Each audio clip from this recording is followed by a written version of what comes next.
నమస్కారం. శిశు సంరక్షణ శీర్షిక జీవన్ రేఖ కార్యక్రమానికి స్వాగతం. మన రోజు టీవీల్లో పత్రికల్లో అనేక ప్రకటనలు చూస్తూ ఉంటాం.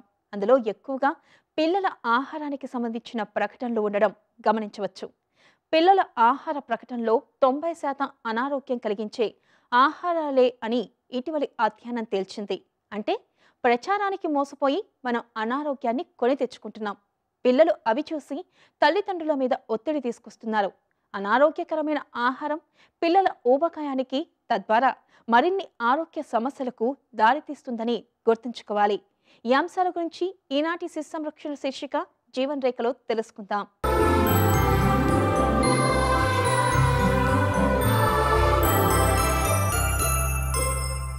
మా ఆయిల్ వాడండి, గుండెకు మంచిది. మా బిస్కెట్లలో షుగర్ ఉండదు గనక డయాబెటిక్ రోగులు కూడా తినచ్చు.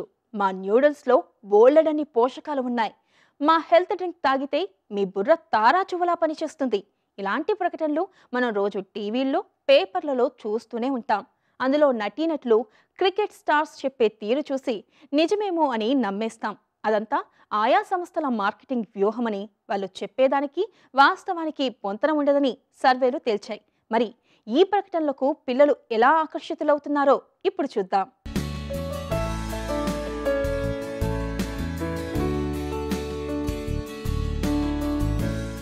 పిల్లల్ని ఉద్దేశించి చేసే ప్రతి 10 ఆహార పదార్థాల ప్రకటనలో 9 అధిక కొవ్వు, అధిక ఉప్పు, అధిక చక్కెర, తక్కువ పోషకాహారం ఉంటున్నట్టు ఇటీవలి అధ్యయనంలో వెల్లడైంది.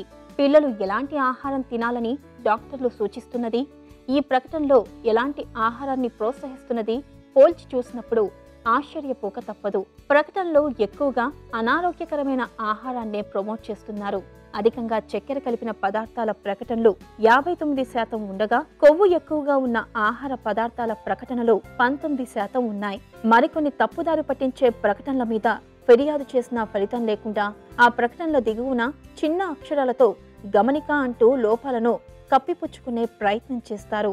ఈ ప్రకటనల ప్రభావం ఎంత తీవ్రంగా ఉంటుందంటే, ఊబకాయలుగా మారే పిల్లలు ఈ ప్రకటనలోని ఆహార పదార్థాలు తిన్నట్టుగా బ్రిటన్లో జరిపిన సర్వే తేల్చింది. నిజంగా నిజమనిపించేలా చేయడం వలన జంక్ ఫుడ్ బాగా అమ్ముడుపోతుంది. అదే సమయంలో పిల్లల ఆరోగ్యం దెబ్బతింటుంది. మనం రెగ్యులర్గా చూసుకుంటూ ఉంటాము. పిల్లలు ఏదైనా జంక్ ఫుడ్ని టీవీలో చూసినప్పుడు చాలా మారం చేస్తూ ఉంటారు. నాకు అది తెచ్చివ్వండి, నెక్స్ట్ టైం మనం బయటికి వెళ్ళినప్పుడు తీసుకుందాము, కొనుద్దాము అని. ఎందుకంటే ఈ అడ్వర్టైజ్మెంట్ ఏంటంటే చాలా ఫోకస్ చేసేది బ్రైట్ కలర్స్, అంటే ప్యాకేజింగ్ మెటీరియల్ ఏదైతే ఉంటుందో ఈ జంక్ ఫుడ్స్ది కానివ్వండి, ఏదైనా తినేది ఫుడ్ది కానివ్వండి, బ్రైట్ కలర్స్ యూస్ చేస్తారు. ఎందుకంటే బ్రైట్ కలర్స్ మనల్ని అట్రాక్ట్ చేస్తాయి కాబట్టి. అండ్ పిల్లలు దీన్ని ఇంకెక్కువగా బ్రైట్ కలర్స్ని యాక్సెప్ట్ చేస్తారు. అదే కాకుండా సూపర్ హీరోస్ని వాడడం కానివ్వండి, లేదంటే ఫిలిం యాక్ట్రెస్ని వాడడం కానివ్వండి, ఈ అడ్వర్టైజ్మెంట్లో ప్రమోషన్ కోసం అని, అలా ఇంకెక్కువగా ఆ ఫుడ్ మీద, ఆ జంక్ ఫుడ్ మీద ఇంట్రెస్ట్ అనేది వాళ్ళకి కలుగుతుందన్నమాట. అదే కాకుండా ఈ అడ్వర్టైజ్మెంట్ ఆ పర్టిక్యులర్ ఫుడ్ బ్రాండ్ వాళ్ళు ఎలా ప్రమోట్ చేస్తారంటే, అట్రాక్టివ్ కలర్సే కాకుండా అట్రాక్టింగ్ ప్యాకేజింగ్ మెటీరియల్ కూడా చూసుకుంటారు. కంటైనర్స్ ఏదైతే ప్యాకెట్లో వస్తుంది, లేదంటే బాక్స్లో వస్తుంది. సో పిల్లలు ఇలాంటి డిఫరెంట్ షేప్ బాక్సెస్ కానివ్వండి, కంటైనర్స్, ప్యాకెట్స్ కానివ్వండి, దీనికి చాలా ఎక్కువగా అట్రాక్ట్ అయిపోయి అండ్ అడ్వర్టైజ్మెంట్ చూసిన తర్వాత ఓకే నేను ఇది ట్రై చేయాలి, నేను తినాలి అని ఒక విజువల్గా, సైకలాజికల్గా ఫిక్స్ అయిపోతూ ఉంటారనమాట. అండ్ క్రేవింగ్స్ కూడా విజువల్ నుంచి మనకి ఎక్కువగా వస్తుంది. సో ఫుడ్ మనకు ఆకలేసేది 3 డిఫరెంట్ టైప్స్. ఒకటి న్యాచురల్గా ఆకలేయడం, అండ్ సెకండ్ వచ్చేసి స్మెల్ చూసినప్పుడు మనకి ఆకలి కానివ్వండి, లేదంటే క్రేవింగ్స్ కానివ్వండి స్టార్ట్ అవుతాయి. అదే కాకుండా విజువల్ అంటే మనము ఎప్పుడైనా ఏదైనా ఫుడ్ని చూసినప్పుడు మనకి క్రేవింగ్స్ అనేది, లేదంటే ఆకలి అనేది ఎక్కువగా వేస్తుంది. ఎందుకంటే సైకలాజికల్గా మనకి అది తినాలి అని ఒక ఇనిషియేషన్ అనేది మన బ్రెయిన్లో స్టార్ట్ అవుతుంది కాబట్టి. సో ఇలా ఈ అట్రాక్టివ్ ప్యాకేజింగ్ కానివ్వండి, మెటీరియల్ అంటే డిఫరెంట్ టైప్స్, ఇలా పిల్లలకి ఓకే ఇది మనకి కావాలి, ఇది మనం ట్రై చేయాలి అనేది వాళ్ళు ఆ ఫుడ్ని తినాలని మారం చేస్తూ ఉంటారు. జంక్ ఫుడ్ ఇలా ఎక్కువ ప్రమోట్ అవుతుందన్నమాట. ఒక బ్రాండెడ్ హెల్త్ డ్రింక్ సంస్థ తమ పానీయంలో 100% మిల్క్ ప్రోటీన్లు ఉన్నాయని, ఇది తాగితే మీ పిల్లలు చాలా వేగంగా ఎదుగుతారని ప్రచారం చేస్తుంది. వాస్తవానికి వైద్య నిపుణులు సిఫార్సు చేసిన చక్కెర అంటే రోజుకి 25 గ్రాముల కంటే 38% అధిక చక్కెర అందులో ఉంటుంది. చక్కెర మోతాదు మించితే గుండెకు ముప్పు తప్పదని వైద్యులు హెచ్చరిస్తున్నారు. అలాగే మధుమేహ రోగులకు కూడా ముప్పేనని సూచిస్తున్నారు. Advertising standards council of India సమాచారం ప్రకారం కొన్ని సంస్థలు తమ డైజెస్టివ్ బిస్కెట్లను పూర్తిగా గోధుమ పిండితో తయారు చేస్తున్నామని ప్రకటనలు ఇస్తున్నాయి. అయితే వాటిలో గోధుమ కంటే మైదా శాతమే ఎక్కువగా ఉంటుంది. తమ వ్యాపారం కోసం ఆయా సంస్థలు ప్రజలను ఇలా మభ్యపెడుతూ ఉంటాయి.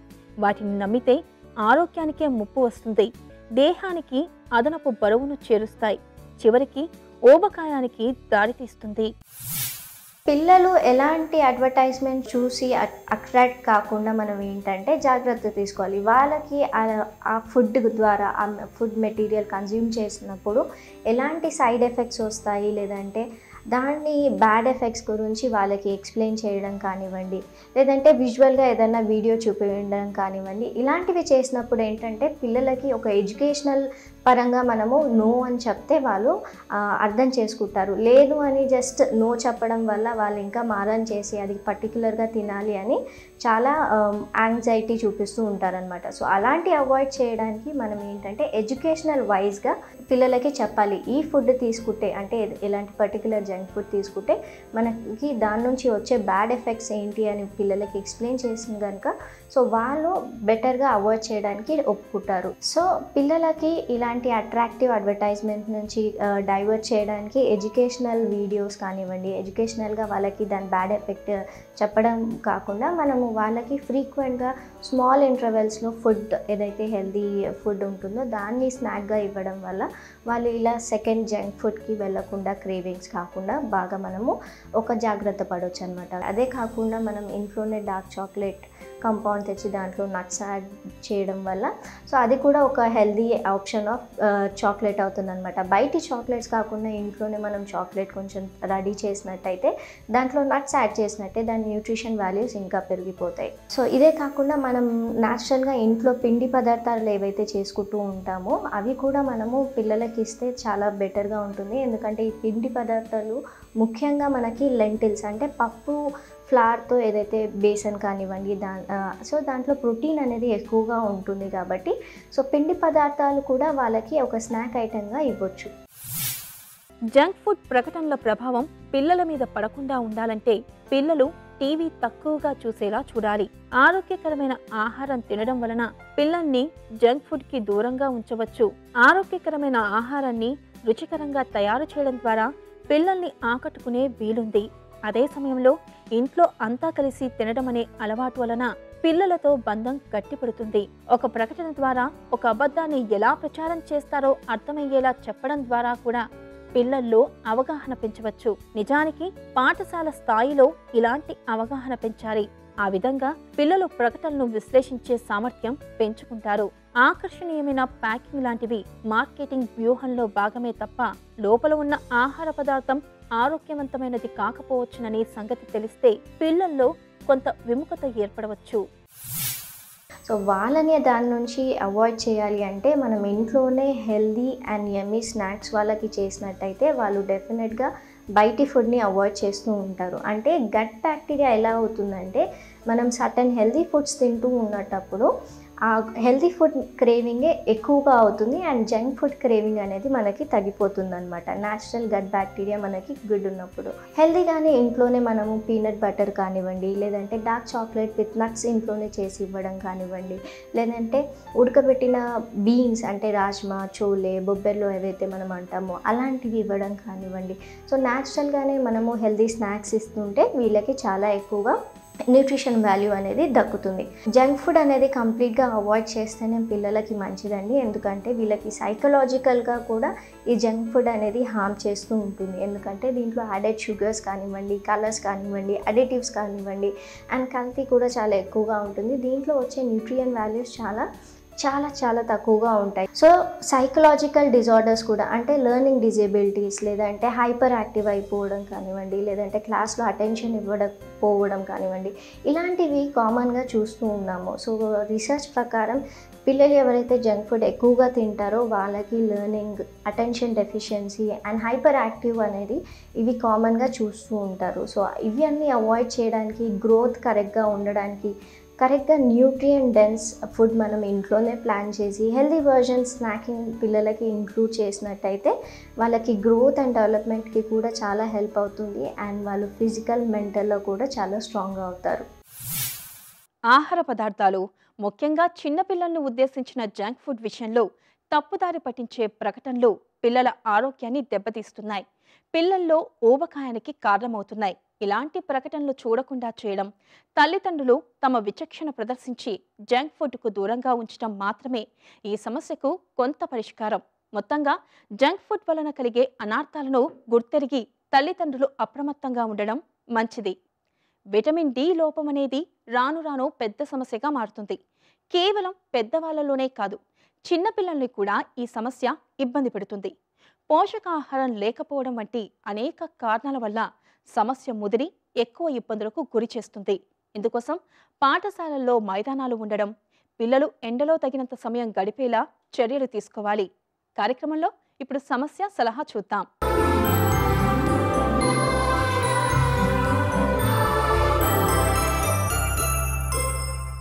డాక్టర్ గారు సుబ్బలక్ష్మి గారు ఇలా అడుగుతున్నారు. మా పాప వయసు 8 సంవత్సరాలు. పాపకు ఈరోజు ఉదయం నుంచి 102.8 డిగ్రీల జ్వరంతో పాటు గొంతు నొప్పి కూడా ఉంది. పాప ఎక్కడికి బయట ప్రదేశాలకు వెళ్ళలేదు. ఇంట్లోనే ఆన్లైన్ క్లాసెస్ అటెండ్ అవుతూ ఉంది. అయితే పాపకి ఎగ్జామ్స్ టెన్షన్ ఉంది. దానివల్ల ఏమైనా ఇలా అయిందా? పాపకి జ్వరం, గొంతు నొప్పి ఎన్ని రోజుల్లో తగ్గుతుంది? కోవిడ్ టెస్ట్ చేయించాలా? ఎటువంటి చికిత్స ఇప్పించాలి అని అడుగుతున్నారు. సుబ్బలక్ష్మి గారు, మీరు పాప ఉన్న పరీక్షలకి రాసే పరీక్షలకి ఇప్పుడున్నటువంటి గొంతు నొప్పి ఫీవర్కి ఏమాత్రం సంబంధం లేదండి. అది ఒక ఇన్ఫెక్షన్. ఇది నంబర్ 1 ఒక వైరల్ ఇన్ఫెక్షన్ అయి ఉండొచ్చు, లేకపోతే కోవిడ్ కూడా అయి ఉండొచ్చు. అండ్ ఈ సీజన్లో ఎస్పెషలీ కోవిడ్ ఇన్ఫెక్షన్ కూడా అయి ఉండొచ్చు. కోవిడ్ ఉన్నా కూడా కంగారు పడాల్సినటువంటి అవసరమే లేదు. నేను ఇందాక చెప్పినట్టు 95 to 97% ఏసిమ్టమాటిక్ టు మైల్డే ఉన్నాయి. యూజువల్గా 2-3 రోజుల్లో ఈ సిమ్టమ్స్ తగ్గిపోతున్నాయి. కంగారు పడాల్సినటువంటి అవసరం లేదు. కానీ కంపల్సరీగా ఆర్టీపీసీఆర్ టెస్ట్ చేయించాలి. ఇంట్లో ఉంటూ మీరు తీసుకోవాల్సినటువంటి జాగ్రత్తలు ఏంటంటే, మీ పాపకి ఫస్ట్ పారాసిటమాల్ 8 years అన్నారు కాబట్టి అడల్ట్ ట్యాబ్లెట్స్ వేయాలండి. ఓకే, సిరప్ ఉన్నట్టయితే మీరు అరౌండ్ 9 ml ఆఫ్ పారాసిటమాల్ 250 వేయండి. లేకపోతే ఒక క్రోసిన్ 500 mg ఎవ్రీ 6 hours కూడా వేయొచ్చు. నంబర్ 1. నంబర్ 2, థ్రోట్ గార్గ్లింగ్ చేయండి. అంటే వేడి నీళ్ళలో, గోరువెచ్చని నీళ్ళలో ఉప్పు వేసి ప్రతి 2-3 గంటలకి కూడా థ్రోట్ గార్గ్లింగ్ చేయండి. ఆ గార్గ్లింగ్ చేయటం వలన థ్రోట్లో ఇన్ఫెక్షన్ సెటిల్ అవుతుంది. నంబర్ 2. సో మూడో విషయం ఏంటంటే, కంపల్సరీగా వేడి నీళ్ళు ఆవిరి పట్టాలి. అందులో చిన్న ఒక 3-4 చుక్కలు యూకలిప్టస్ ఆయిల్, పసుపు ఆవిరి పట్టినట్టయితే రోజుకు 2-3 సార్లు చక్కగా ఉపశమనం కలుగుతుంది. ఇంతట్లోగా మీకు ఆర్టీపీసీఆర్ టెస్ట్ వస్తుంది ఒక రోజులో. అప్పుడు దానికి నెక్స్ట్ ఏం మందులు వాడాలి, ఏమన్నా వేరే ట్యాబ్లెట్స్ వాడాలా, వేరే మెడిసిన్స్ వాడాలనేది మనకి నిర్ధారణ అవుతుంది. సో ఫస్ట్ ఎయిడ్ కంపల్సరీగా ఈ 3 పనులు చేయాలి. సో పారాసిటమాల్ ఇవ్వండి, స్టీమ్ ఇన్హలేషన్ చేయండి, థ్రోట్ గార్గ్లింగ్ చేయండి. ఇది చేస్తూ ఆర్టీపీసీఆర్ టెస్ట్ చేయించండి. డాక్టర్ గారు రజనీ గారు ఇలా అడుగుతున్నారు. మాకు 7 సంవత్సరాల వయసున్న బాబు ఉన్నాడు. ఇంట్లో నా భర్త, బాబు, నేను ముగ్గురమే ఉంటాము. ఇప్పుడు మేము జలుబు, కాస్త జ్వరంతో బాధపడుతున్నాము. మొన్నటి వరకు మా బాబుకి జలుబు ఉండేది. ఇప్పుడు వాడికి తగ్గిపోయింది. నా భర్త, నేను జలుబుతో బాధపడుతున్నాము. ఇది మా బాబుకి అంటకుండా వాడి పట్ల మేము ఇంట్లో ఎలాంటి జాగ్రత్తలు తీసుకోవాలి? సలహా ఇవ్వండి అని అడుగుతున్నారు. రజనీ గారు, ఆల్రెడీ మీ బాబుకి 7 సంవత్సరాల కుర్రాడికి ఆల్రెడీ జలుబు వచ్చి తగ్గింది. ఇప్పుడు మీ ఇద్దరికీ ఉంది. ఎస్, జ్వరం రావచ్చు, అట్ ద సేమ్ టైం మళ్ళీ బాబుకు కూడా స్ప్రెడ్ అవ్వచ్చు. సో కంపల్సరీగా హ్యాండ్ వాషింగ్ దగ్గర నుంచి, మాస్క్ వేసుకోవడం దగ్గర నుంచి, ఎస్పెషల్లీ మీరు అడల్ట్స్ అండ్ బాబు కూడా, ఎందుకంటే వాడికి 7 years ఉన్నాయి, బాబు కూడా కంపల్సరీగా మాస్క్ ధరించాలి. చిన్నపిల్లలు 2-3 years లోపల ఉన్న పిల్లలకి కంపల్సరీగా మాస్క్ ధరించకూడదని చెప్తున్నాం. ఎందుకంటే వాళ్ళకి సఫకేషన్ అయ్యే అవకాశం ఉంది. కానీ 7 సంవత్సరాల కుర్రాడు కంపల్సరీగా కూడా మాస్క్ ధరించాలి. అండ్ మీరు ఎస్పెషల్లీ సిమ్టమ్స్ ఉన్నాయి, ఫ్లూ సిమ్టమ్స్ కానీ కోవిడ్ సిమ్టమ్స్ కానీ, మీలో ఆ వ్యాధి యొక్క లక్షణాలు ఉన్నాయి. సో మళ్ళీ బాబుకు సోకకుండా ఉండాలంటే కంపల్సరీగా డిస్టెన్స్ పాటించాలి, హ్యాండ్స్ క్లీన్గా ఉండాలి, కంపల్సరీగా మీరు మట్టుకు డబుల్ మాస్క్ ధరించాలి. ఈ జాగ్రత్తలు కంపల్సరీగా తీసుకోవాలి. తీసుకుంటూనే మీరు అర్థం చేసుకోవాల్సిన విషయం ఏంటంటే, ఎస్, నేను ఇంట్లోంచి బయటికి వెళ్ళలేదండి, నేను ఇంట్లోంచి బయటికి వెళ్ళకుండా నాకు ఎట్లాగొచ్చింది అన్న ప్రశ్నకి సమాధానం ఇదే. We're living in a world where మనం ఇంట్లో పీల్చుకునే గాలి అస్తమానం ఇంట్లో ఉండదు కదా, బయటికి లోపలికి వెళ్తూ ఉంటుంది. అండ్ దాంట్లోంచి మనకి వైరసెస్ కానీ, బ్యాక్టీరియా కానీ, ఫంజై కానీ అన్నీ కూడా వ్యాప్తి చెందుతూ ఉంటాయి. సో మనం తీసుకోవాల్సిన జాగ్రత్తలు మనం తీసుకోవాలి.